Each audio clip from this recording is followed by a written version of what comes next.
Assalamualaikum warahmatullahi wabarakatuh. Saya atas nama Siti Hajar. Pada pertemuan kali ini saya akan membahas mengenai materi KTI, yaitu anatomi KTI. Nah, anatomi artinya bentuk atau susunan struktur tubuh. Sebuah karya tulis baik ilmiah atau bukan juga memiliki susunan atau bentuk. Nah, anatomi ini biasanya disebut outline atau kerangka atau sistematika. Nah, adapun susunan atau kerangka pada karya tulis ilmiah yaitu yang pertama bagian awal. Sebuah karya tulis ilmiah dapat digambarkan sebagai sebuah trapesium dengan sisi lebar di atas dan sempit di bawah. Nah, bentuk ini mengilustrasikan dinamika pemikiran penulis yang seharusnya semakin memusat. Cara ini disebut dengan dinamika difusi konsentrasi. Nah, komponen-komponen adalah latar belakang, topik, masalah, dan gagasan pokok. Selanjutnya pada bagian inti. Bagian inti karya tulis ilmiah digambarkan berupa batang tegak lurus. Bentuk ini menggambarkan dinamika pemikiran yang ilmiah, atau seperti lurus, objektif, tenang, jelas, ringkas, dan tepat. Nah, tegak lurus berarti langsung mendukung gagasan pokok. Mendukung dalam arti pembuktian, menjelaskan, menunjukkan kebenaran.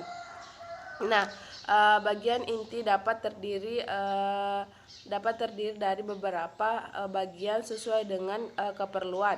Nah, mulai dari landasan teori hingga pembahasan.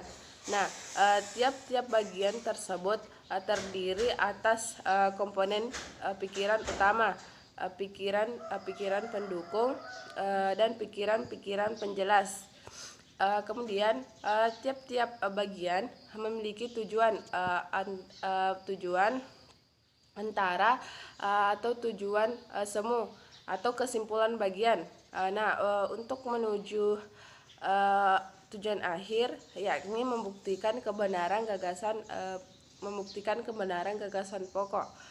Nah, selanjutnya struktur ketiga atau bagian ketiga itu bagian akhir.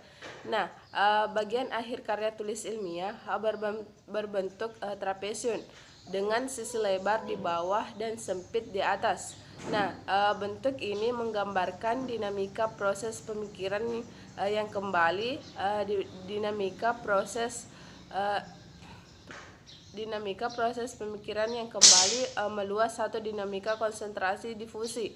Nah, komponen-komponennya adalah penegasan kembali gagasan pokok, rangkuman pikiran-pikiran utama, dampak, kesimpulan, harapan, tindakan, dan lain sebagainya.